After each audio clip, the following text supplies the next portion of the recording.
Hi guys, my name is Valentina. Welcome to my video and welcome to my channel. This is my first ever voiceover, so I'm feeling really nervous.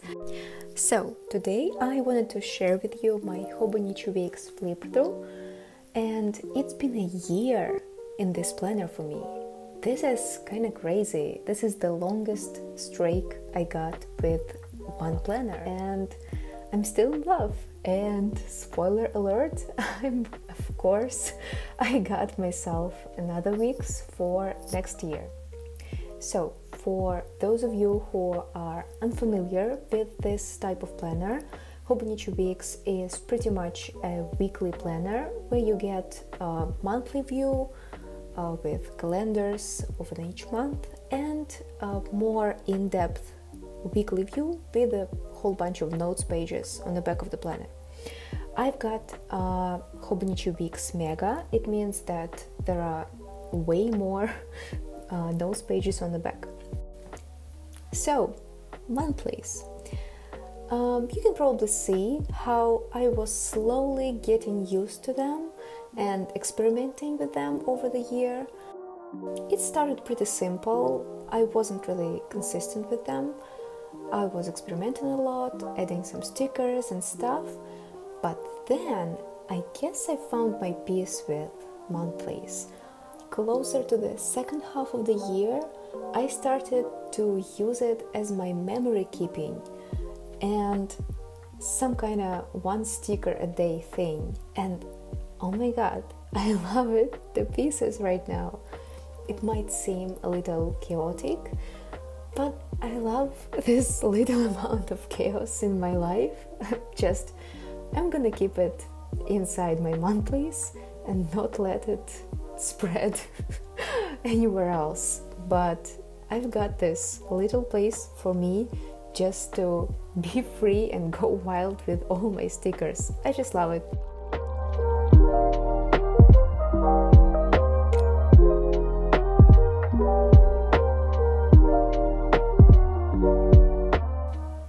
So, let's move to weeklies. I actually started this planner on 25th of October last year, so 2021, and I've lined up extra weeks pages in my notes section in the back of the planner, which you will be seeing in a couple of minutes. I've tried a lot of different layouts and a lot of them I didn't like. Even now, flipping through them, I don't like a lot of them, but that's fine. I was just trying to find something that works for me, and it really takes time. It really takes time for you to know yourself, to know your style, and to get used to the new planner and the new planning system. So it's totally okay. It's fine. And I love the process. And I guess this is the main reason why I stick to this planner even now. So yeah, and basically how I use my weeklies is the left column of the page is for events and appointments, something really important, and sometimes for stickers, of course. And the right side of the left page, like middle section, is for my to-dos and tasks of the day, and the right page is solidly for memory keeping and reflections. You can see that I experimented with decorations a lot: stickers, golden acrylic paint, sticky notes, brush pens, everything. And it was fun. It helped me to understand that I'm totally not a minimalist when it comes to planners. But now I guess I really found my peace. What I love so much about the Hobo Weeks is the flexibility it brings to planning. You can set up anything you want, and for the next week do something totally different if you wish to. For me, it is just the right amount of freedom. But sometimes you just don't feel like it, and that's okay as well. I leave empty pages behind. Sometimes I cover them up with a beautiful dashboard or stickers, sometimes not, and that's totally fine. You can leave as much space as you want.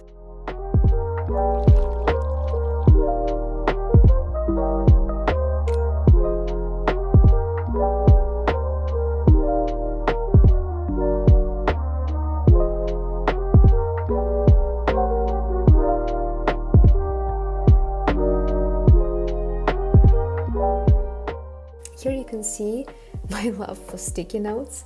I just enjoy incorporating them into my pages for functionality and because it allows me to get a little more space if I need it.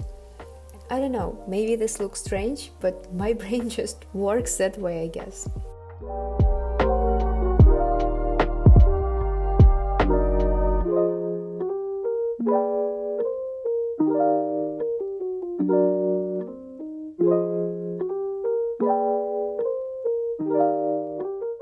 Oh, not only sticky notes, but pieces of sticky notes just scattered across my spreads. And I love it. I just love it.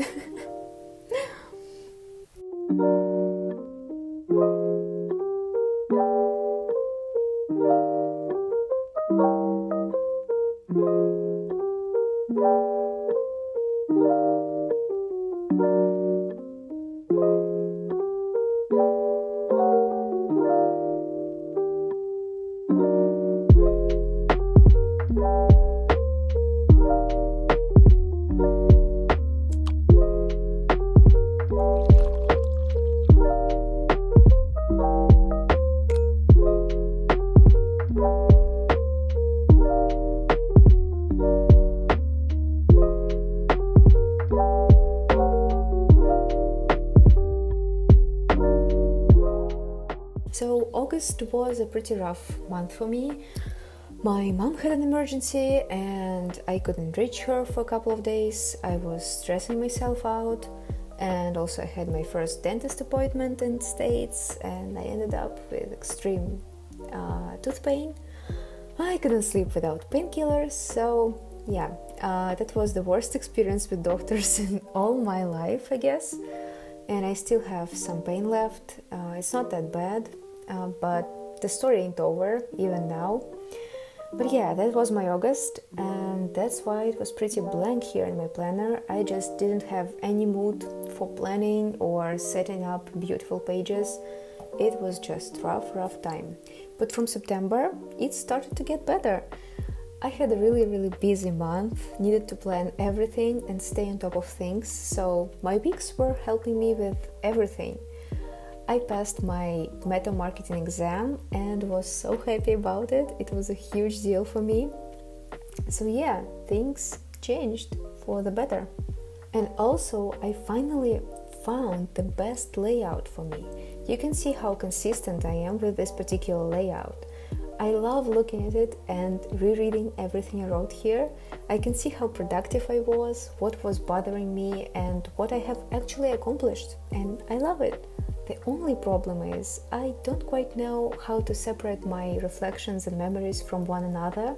They really flow on the page, and I've tried different ways how to divide them and separate them.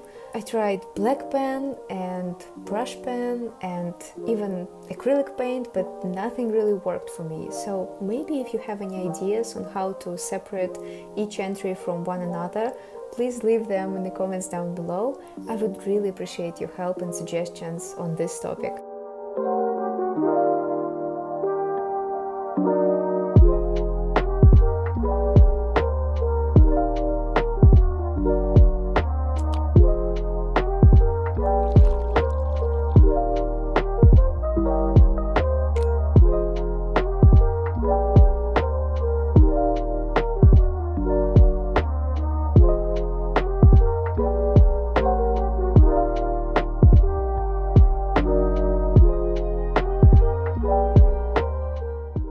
We are moving to the notes section of my planner.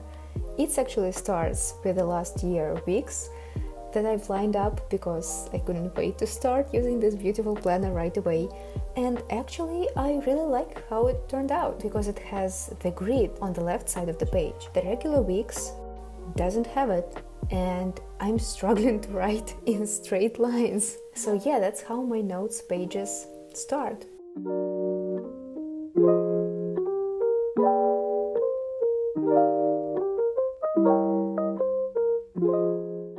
And then we jump right to one of my favorite spreads of all time, my stress level tracker and my bookish tracker. That's just, so beautiful. I'm so proud of myself on this page. I don't know. So basically how I use this is I try to flip here at least once a week and fill out one square with the correspondent color. And the bookish track on the right side is my personal heaven. I've read 51 books this year and I haven't read that much in years. Most of the books were in English and it's not my native language, so it was quite challenging sometimes, but I'm proud of my progress. Next couple of pages are my journaling. There is some personal stuff in here, so I won't be showing it closely, but as you can see, Hobonichi Weeks is definitely very flexible. You can have pretty much anything in here, and all your life can fit inside this little planner. That's amazing!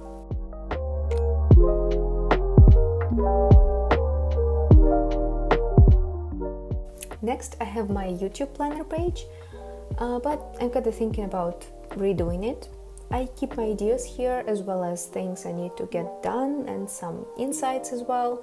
As you can see, there is a lot of sticky notes right now, but probably because I'm not sure about this particular spread, I want to keep my options open and maybe change it.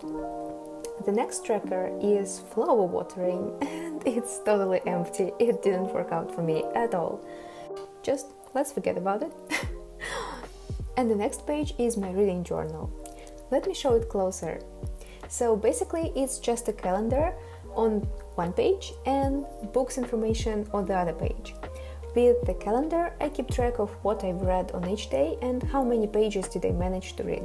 If I listen to an audiobook, I'll write minutes or hours listened. And the second page holds all statistics of the month, which books I finished, what was my rating for them, and a couple of charts representing genres and rating as well. I love how it looks, it worked really well for me, and it just occurred to me that I can use this layout for pretty much any habit tracking. So yeah, I guess I will continue using this layout in my next year weeks setup.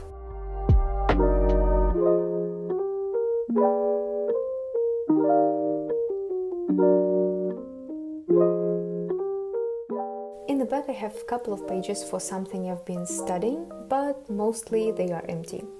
I'm saving them for something, not really sure why. In the back here I have my extra notebook, which I'll show you in a sec, and also some transparent stickers, which I use in my spreads. In this separate notebook I keep all my ideas and info for my blogs on Instagram, all my projects, research, analysis, etc. I love how small and cute this is, and my handwriting is just right for it as well. I have a really small handwriting, as you can probably see by now. So I guess that's it for my Hobonichi flip through. I love this planner to pieces, and being in it for a whole year now actually improved my productivity a lot. It got so bulky, I can't believe it was so small and thin once. I will definitely continue planning in Hobonichi Weeks for the next year, and actually I have a setup video planned for the nearest future, so stay tuned if you would like to watch how I plan to use a new planner for the next year. Thank you so much for watching, guys, and again, thank you so much for listening to this voiceover. I will try to improve it next time. So yeah, thank you so much, and I will see you in my next video.